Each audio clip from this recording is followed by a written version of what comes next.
Его славная повесть. Братья, слушайте внимательно.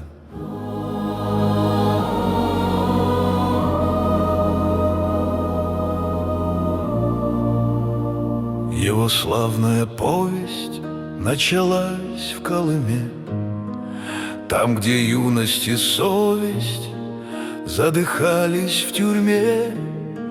На странице этапов, выбиваясь из сил, Божий посланник Храпов свою жизнь заносил.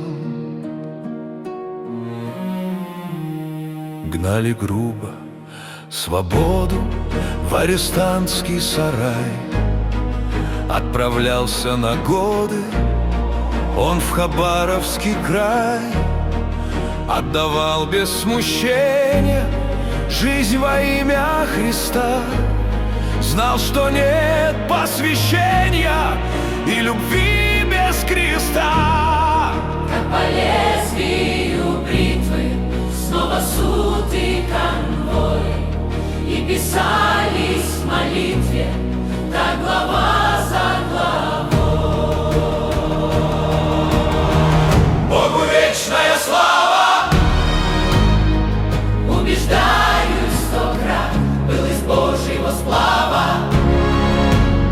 несгибаемый брат. Вновь и вновь нависала осязаема тьма, сталью острой писала по-живому потьма. Сам ГУЛАГ многоликий сотрясал все миры.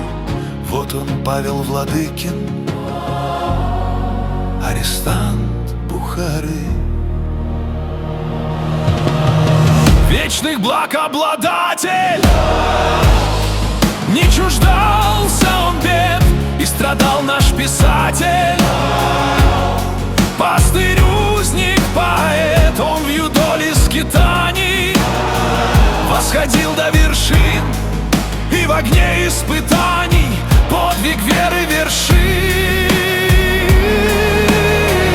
Утверждал малодушных, братьев вел за собой, полагал свою душу, вновь идя под конвой. Дней свободы немного, суд этап в Мангышлак, где героя земного ждал последний барак. Сердце рвалось на части, стражи смерти в дверях. В небе встретил он счастье, что терял в лагерях. С вещами Храпов Выходи, кричит конвой привычно, громко, что вещи скромная котомка, и вновь скитанье впереди. Но он уже не может встать, его этап теперь на небо. Ему приносят пайку хлеба, но он ее не может взять. И рядом не было друзей, одни враги кругом не валя, а сердце наполнялось болью за братство, за родных детей. И 28 долгих лет конвой, тюремные скитания, и лагеря не счесть названий, а на руках стальной браслет. и так ушел он на этап в небесный край, где нет конвоя. И так ушел он на этап в небесный край, где нет конвоя. Где царство правды и покоя, где каждый вольный, а не раб, орел, борец, певец скорбей, глашатай вечного рассвета и вера Божьего поэта. Живой пример для наших дней. Там он с Господом рядом, ведь Небесный Отец дал ему как награду вечной жизни венец.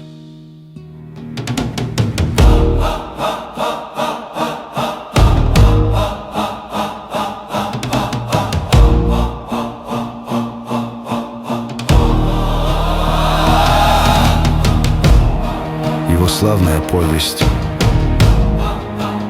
продолжается в нас. Будь верен Христу до конца.